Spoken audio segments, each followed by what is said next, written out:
Hi everyone, welcome to a new episode of Jennifer's Tale, My Life as a Crossdresser. I, of course, am Jennifer, saying hi, welcome to a new episode. If you are new to Jennifer's Tale, chances are you're a crossdresser just like I am, and you are here wondering what this podcast is about. Well, in this podcast, this YouTube video, I will tell you a bit about myself. I am a lifelong crossdresser, chances are you are as well. And in my podcast, I share all sorts of things from life experiences, tips, tricks I've learned over the years to dress better and pass more easily, my thoughts, hopes, feelings, desires, sexuality, you name it. I'm an open book. I talk about lots of stuff on here. First thing I'd like you to do, if you'd be so kind, is right below you see my picture, please subscribe to this channel on YouTube. So that way, whenever I come out with a new episode, you can be one of the first ones to know about it and hopefully watch it. If you're also new to this podcast, please check out previous videos. There's all sorts of different videos covering all sorts of topics for you to watch and learn about me, and maybe in the process learn about yourself. If you're listening to this as an audio podcast in your ears, wherever you found it, whether it be iHeartRadio, iTunes, Spotify, wherever you get your favorite podcasts in audio form, all the rules apply to you as well. If you are a crossdresser or a trans individual, significant other, wife, girlfriend, friend of somebody who loves to dress up as a woman, this podcast is for you. Maybe you'll learn something about your cross-dressing friend or spouse, and maybe learn something about me and about why we do this along the way. So, with that out of the way, let's get into this episode. In this episode, I've entitled it, Whoops. I just happened to, I was going through some old podcasts of the Fox and the Phoenix podcast, and I know they've done a couple episodes where Savannah has talked about times when she's accidentally outed herself.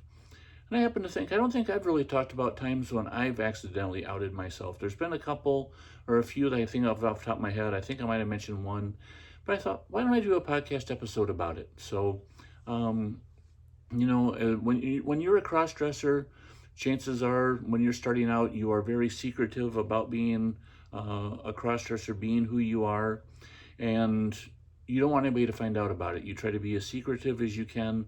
You keep your clothes hidden in a storage unit or a chest or in the back of your closet, so that way nobody can find it, and you kind of keep things as low-key as you possibly can. But there's always that possibility that something's going to happen and people are going to find out. Thinking back on different things that have happened to me when I've been found out, one of the first things that popped into my head was back when it was in the mid-90s. I had a girlfriend, we were living together, and our relationship was getting kind of rocky. There were issues between the two of us, and my cross-dressing reared its head. It was like, I want an escape from this situation that I'm in. I want to be able to not think about my male problems for a while. And at that point in time, I hadn't been dressing up as Jennifer at all. I had purged everything. Everything was all gone. And so the way it kind of worked out, my work schedule and hers didn't really coincide. I would be home during the day and she would be gone, so that gave me opportunity. Opportunity is a kind of a dangerous thing for a crossdresser, because I went out, I started going to the Goodwill and finding myself some clothes, went to Walmart, bought myself some undies and pantyhose, went to a theatrical shop, bought myself a wig, and I started dressing up and going out as Jennifer during the day when she was gone. And I would do it. Our town was fairly decent size and nobody knew who I was. Nobody knew me at all. So I was able to go out as myself and like go to the post office or maybe go to the store and that kind of thing. Well, I was working overnights at the time, and there was one day when I got home from work. She had gone off to work, and so I had dressed up. I had run around town just a little bit, but I was very tired. And so when I got home, I got changed, got cleaned up, and I went to bed. I was tired. And I remember waking up to her kind of shaking me awake and saying my male name. And I was like, huh, what? And she was like, why is there a woman's sweater on the bed over here? And what do you do with something like that? At that point in time, I wasn't ready to tell her about my cross-dressing.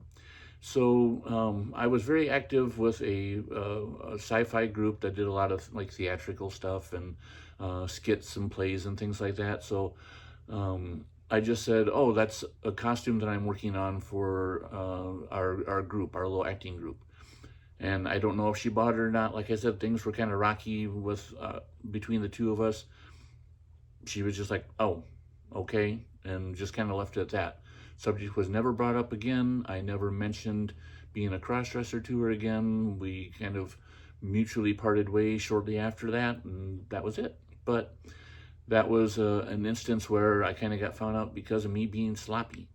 Going on to other things I thought of, something that happened just a year or so ago that I talked about on another podcast where I talked about telling my son about me being a cross-dresser.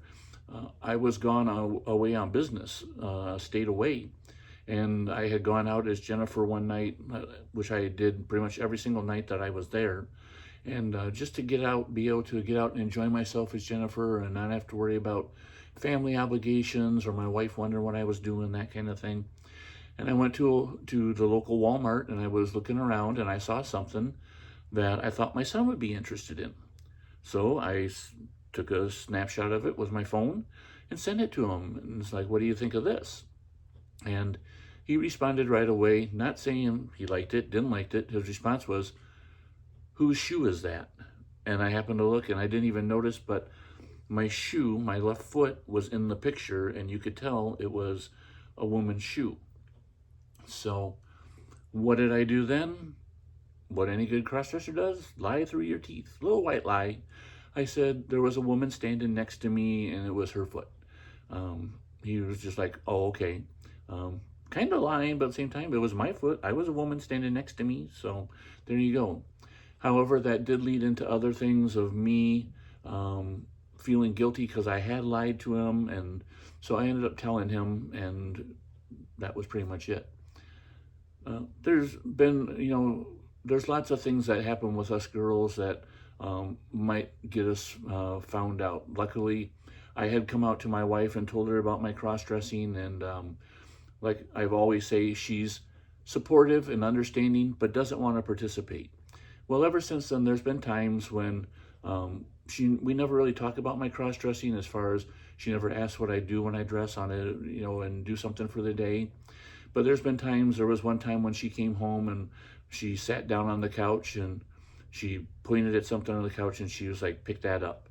And so I was like, "What?" And I looked under the couch and there was one of my fake nails that had accidentally popped off, and I couldn't find it when I was getting undressed. So I just kind of figured it must have got lost somewhere or was in with the other ones, who knew. And so that was a little bit embarrassing there, and she was not too happy. She didn't want the kids to find out about my cross-dressing, and so all that stuff she wants to keep hidden. There was a time when I left makeup wipes out on the bathroom counter, and luckily nobody really said anything. I think I've alluded to my daughter being really inquisitive and noticing things about me. She has, over the years, have asked questions about, "Why are your legs so smooth?" And I made up a story about how as you get older, your body hair kind of wears down or wears off or doesn't grow as much. And she bought it. So there you go. If you need a story for why your legs are smooth, try using that. She also had noticed little marks on my earlobes and was wondering if I ever had my ears pierced.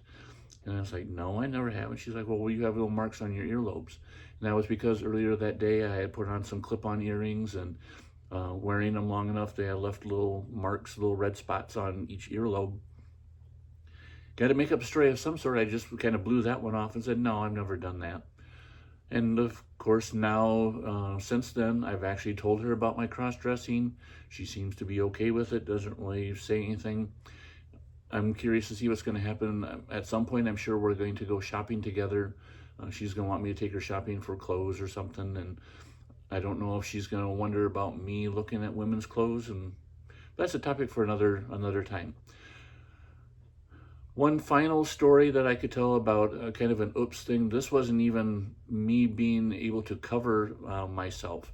This was back in my very, very early days of dressing, back when I was a teenager. I was in middle school, and I was being able to kind of explore my sexuality and explore these feminine feelings I had and explore what it was like to dress in women's clothes. I had taken some of my mom's pantyhose and had put snuck them away and put them in a duffel bag.